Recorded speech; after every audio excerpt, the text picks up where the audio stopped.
Oke, Assalamualaikum warahmatullahi wabarakatuh. Selamat siang, teman-teman sekalian.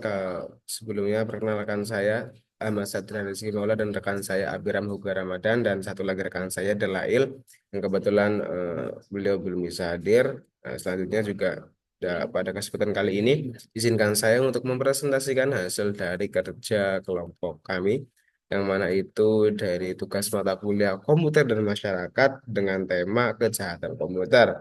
Nah, untuk mata kuliah ini sendiri diampu oleh beliau Bapak Dr. Hanif. Nggih. Langsung saja kita mulai untuk kejahatan komputer. Nah, apa sih itu kejahatan komputer?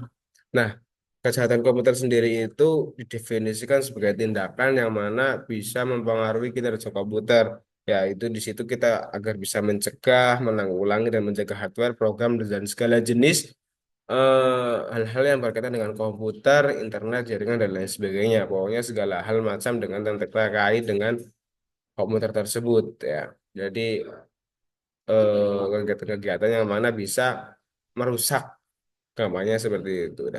Nah, keamanan perlindungannya itu dari apa aja? Yang pertama ada ancaman fisik dan yang kedua ada resiko lingkungan nih. Yaitu resiko lingkungan itu juga bisa mempengaruhi dari kejahatan komputer tersebut. Selanjutnya, nah, jenis kejahatan dan resiko ada tiga ya di sini ya yang bisa kita sampaikan. Di sini ada pencurian fisik, hasilnya juga ada bencana alam dan juga faktor manusia. Nah, di sini bisa diterangkan oleh rekan saya Abi Rama. Monggo Mas Abi. Mas Abi.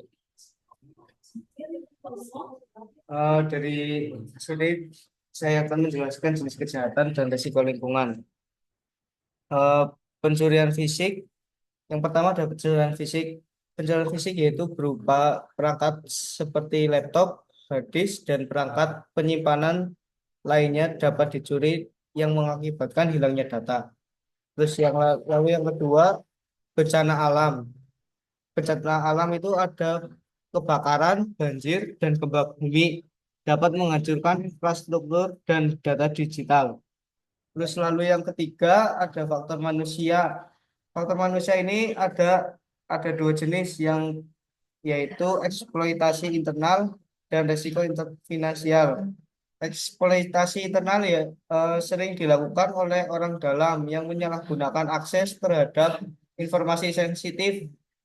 Terus yang berikutnya risiko finansial, yaitu investasi dalam keamanan cyber sangat penting untuk mencegah kerugian besar akibat pelanggaran atau kegagalan sistem. Nah, kira-kira seperti itu. Ini terkait jenis kejahatan dan resiko tadi ada pencurian fisik, bencana alam, dan faktor manusia itu sendiri. Ya, karena manusia sebagai pengguna ya.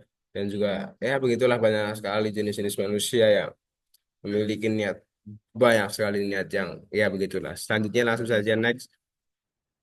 Di sini kita akan menjelaskan terkait langkah-langkah keamanan ya. Yang pertama ada Perlindungan lingkungan.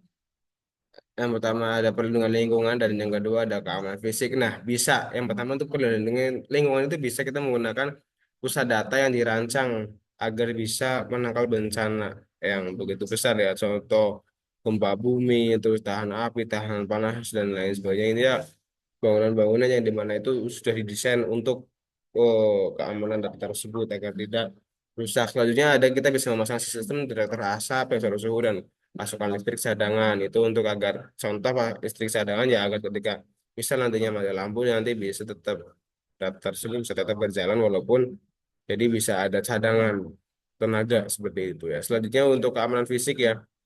Ya di sini pastikan dikontrol dengan baik melalui pengawasan CCTV, petugas keamanan dan membatasi akses selanjutnya menggunakan sistem biometrik. Contoh ada sistem sidik jari, pembedahan retina, terus juga ada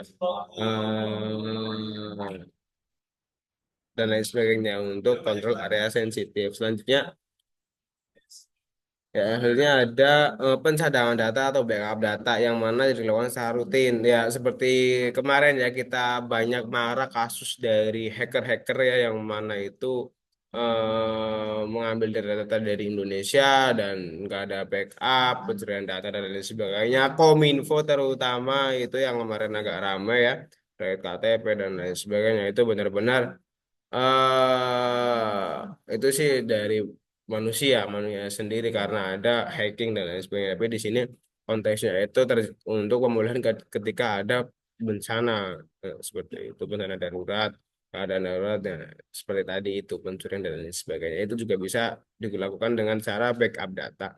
Ini ada autentikasi biometrik tadi. Yang pertama itu ada sidik jari, pemindahan retina, pengenalan suara. Nah, di situ bisa untuk eh, agar lebih aman ketika jadi yang mengakses itu hanya orang-orang tertentu yang sudah terdaftar, seperti itu kira-kira. Selanjutnya, nah, poin-poin penting yang perlu kita perhatikan dalam melindungi data ya. Ada poin-poin yang perlu kita perhatikan. Sebentar sambil ini agak nge-lag ya untuk filenya. Nah, di sini ada poin penting dalam melindungi data.